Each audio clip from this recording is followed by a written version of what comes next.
డబ్బు అనే ఒక దాని మీనింగ్ అంటే నేను మన చిన్నప్పుడు అంటే మనకి ఇస్తారు ఖర్చు పెడతాం. అది నేను ఖర్చు పెట్టినప్పుడు అంటే నేను సంపాదించిన అప్పుడు నేను చెప్పేది, నాకు శివ సినిమాకి ఒక పర్టికులర్ అమౌంట్ నాకు ఇచ్చారు remuneration.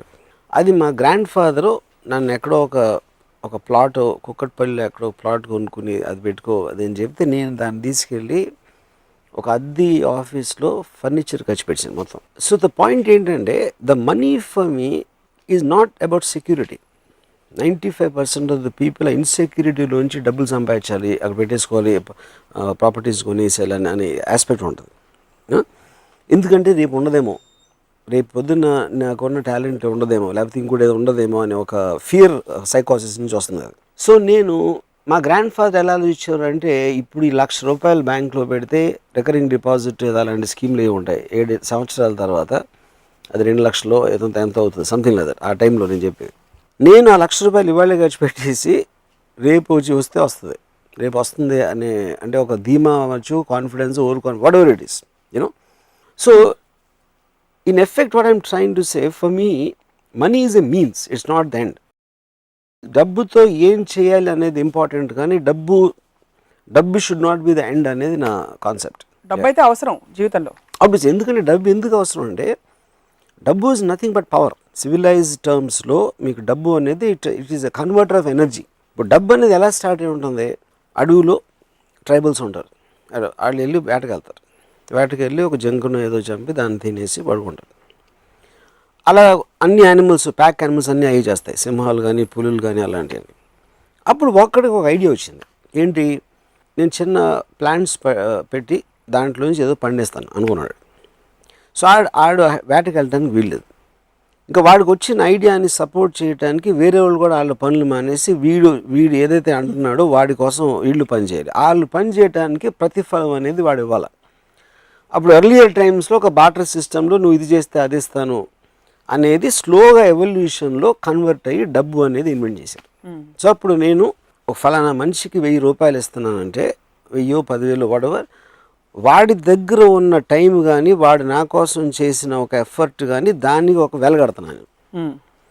So it becomes a converter of energy. So energy అనేది లేనప్పుడు మనం అసలు బతకలేము, కాబట్టి డబ్బు అనేది అవసరం. అవసరం అనేది పక్కన పెట్టిన తర్వాత ఎందుకు అవసరం అనేది నేను చెప్పింది దాన్ని దాచుకోవటానికి కాదు, దాన్ని పొటెన్షియల్ ఎనర్జీ లాగా ఉంచకూడదు, దాన్ని కైనెటిక్ ఎనర్జీ అవ్వాలి. సమాజంలో వాట్ డు యూ అబ్జర్వ్ అంటే ఫియర్, ఇన్సెక్యూరిటీ వల్ల జనం దాచుకుంటున్నారంటారు.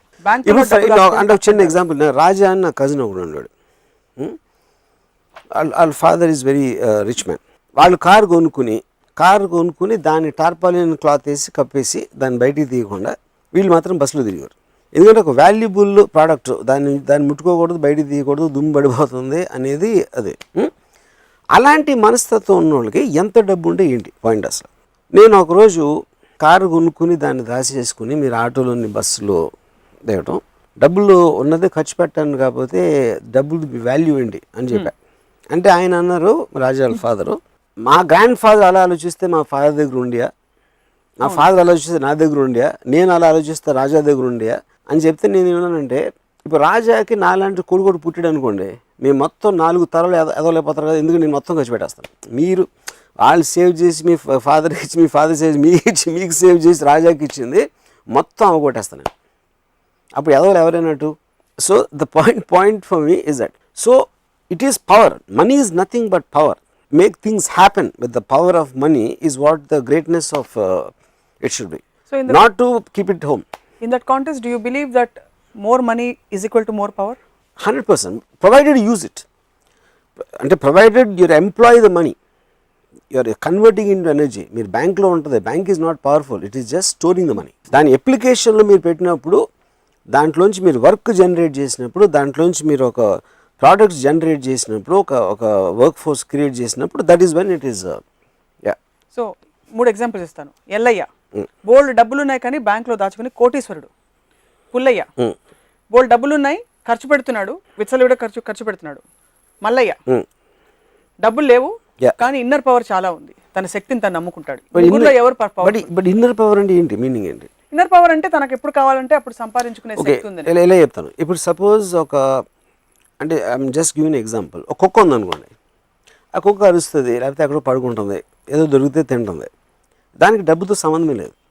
ఎందుకంటే that doesn't have the IQ level of trying to use something. అవును. సింహంకి అవసరం లేదు, యూనో, దానికి పవర్ ఉంది. సింహంకి మనం చంపేసేంత పవర్ ఉంది, కానీ దాన్ని మీరు డబ్బుతో కొనలేరు. ద డబ్బు that can't do anything. So that is a power which is different. ఒక ఇన్హెరెంట్ క్వాలిటీలో, ఇన్హెరెంట్ నేచర్లో ఉన్న పవర్కి ఒక మ్యాన్ క్రియేటెడ్ వెల్త్ అనే మనీ అనే పవర్కి ఉన్న డెఫినేషన్. ఎందుకంటే మనీకి పవర్ ఎప్పుడు వస్తుంది? You are converting other people's energy to work for you. Right. That is the predominant thing. మీ పవరే మీరు వాడుకోవాలనుకున్నప్పుడు డబ్బు అవసరం లేదు. వేరే వాళ్ళు మీకోసం పనిచేయాలనుకున్నప్పుడు డబ్బు అవసరం లేదు. అంటే సినిమాలు తీయడం, వేరే వాళ్ళు మనకు పని చేయడం మినహా బిజినెస్ పెట్టడం, there are other things also కదా. In everything whatever money is eventually వేరే వాళ్ళ పొటెన్షియల్ని మీ దగ్గరికి మీకు కావాల్సిన విధంగా మార్చుకోవడం. ఇప్పుడు నేను ఇల్లు కట్టుకుంటానికి నేను కాంట్రాక్టరో లేకపోతే మటీరియల్లో అవన్నీ వాళ్ళందరూ కలిసి పని చేసి నాకు ఒక ఇల్లు కట్టేస్తున్నారు. దానికోసం నేను వాళ్ళకి డబ్బు ఇస్తున్నాను. So I'm converting other people's energy for my benefit. నాకు ఇల్లు అవసరం లేదనుకుంటే డబ్బు అవసరం లేదు. సో ఇల్లు అవసరం ఉండకపోవడాన్ని, మెటీరియల్గా ఏమీ కోరుకోకపోవడాన్ని చేతకాంతనంగా మీరైతే చెప్పరు కదా. Not necessary. అది that is the decision of the individual decision. అది సో రామ్ గోపాల్ వర్మ గారి రిలేషన్షిప్ ఏమిటి మనీ తోటి, other than the fact that it is a means, it's an energy? నాకు అసలు అబ్సల్యూట్గా మనీ అనేది నేను చెప్తే నమ్మరు. నేను లాస్ట్ 30 yearsలో డబ్బులు అనేది నేను ముట్టుకోలేదు ఎప్పుడు. I never touched money. అంటే నాకు ఎప్పుడు కూడా ఒక రకమైన ఒక అంటే something about it turns me of. అదేంటో నాకు అదొక మెంటల్ బ్లాకా ఏంటని నాకు కూడా అర్థం కాదు. I hate looking at accounts. I hate looking anything to do with money. You know, చాలా ఆలోచించిన తర్వాత నాకు ఒకే ఒక సొల్యూషన్ ఏమొచ్చిందంటే నా మెంటాలిటీకి, I used to hate maths. School కాలేజ్లో మ్యాథ్స్ అనే సబ్జెక్ట్ అస్సలు నాకు నచ్చేది కాదు. అదొక రీజన్ అని అనుకుంటున్నాను. బికాజ్ డబ్బులు is connected to accounts and mathematics in a way. That is only reason. Yeah. But no other judgment. Yeah. So నా వెల్త్ ఏంటి? అప్పుడు నాకు మనీ లేదు, నాకు ఐడియాస్ ఉన్నాయి. But ideas also become a converter of energy. నాకు idea వచ్చినప్పుడు that generates money for the making that into physical entity. So నా దగ్గర క్రెడిట్ కార్డ్స్ ఉండవు, నా దగ్గర ఏముండవు. నాకు ఎప్పుడైనా ఒక ఎనర్జీ అంటే ఎందుకంటే నన్ను డబ్బు ఇస్తే ఎనర్జీ వస్తుంది కాబట్టి నా ఐడియా ఇస్తే నాకు ఎనర్జీ వస్తుంది. So my money is my ideas. So డబ్బులు 30 ఏళ్లలో చూడలేదని చెప్పారు. మీకు డబ్బులు ఇవ్వరా మీరు డైరెక్ట్ చేసినప్పుడు? అంటే నేను ఇప్పుడు ఎవరెవరో చూస్తూ ఉంటాను నా ఆఫీస్లో. బట్ నాకు చెక్ డ్రాఫ్ట్కి తేడా తెలియదు, నాకు ఏంటో తెలియదు. నాకు అసలు మీకు చికాకు తప్ప అయిష్టం లేదు డబ్బు అంటే. నీకు ఇంకొక ఎపిసోడ్లో చెప్పాను, as long as I get up in the morning, నిద్రపోయే వరకు ఆ రోజు నేను తలుచుకుంటే అది చేయగలిగితే దానికి కావాల్సిన ఎనర్జీ నాకు నా ఐడియాస్ నుంచి వస్తుంది, నాకున్న వాట్ ఎవర్ వర్క్ కెపాసిటీ నుంచి వస్తుంది, దాని నుంచి వస్తుంది. దానికి ఏదైనా మనీ అవసరమైతే వేరే వాళ్ళు చూస్తారు, నేను అసలు పట్టించుకున్నది. మీరు అదృష్టవంతులు, అందరికీ అదృష్టం ఉండదుగా. నా పాయింట్ ఏంటంటే మా గ్రాండ్ ఫాదరు ఆయన 67 70 ఏళ్ళప్పుడు ఆయన ఇంకా డబ్బులు ఎక్కడ వచ్చి మన స్కీమ్లో ఇవ్వాలంటే పుట్టినప్పటి నుంచి ఎప్పుడు నా దగ్గర ఇది ఉండదో, రేపు పొద్దున్న డబ్బు లేకపోతే నాకు తిండి ఉండదో, లేకపోతే ఇంకేదో అవ్వదో అన్న భయంతో బతకటం కన్నా భయంతో బతకడానికి మీనింగ్ ఏంటి? నా పాయింట్ అది. రేపు పొద్దున ఉండదేమో, రేపు ఎల్లుండి వెళ్ళిపోతుందేమో అని దాంట్లో మీరు కంటిన్యూస్గా ఏమీ చేయకుండా దాన్ని దాచేసి డిపాజిట్లు పెట్టి ఎఫ్డీలో పెట్టేస్తే అలాంటప్పుడు బతకడానికి అవసరం ఏంటంటే అంటే అసలు ఏ భయం, జస్ట్ కేర్ అంతే.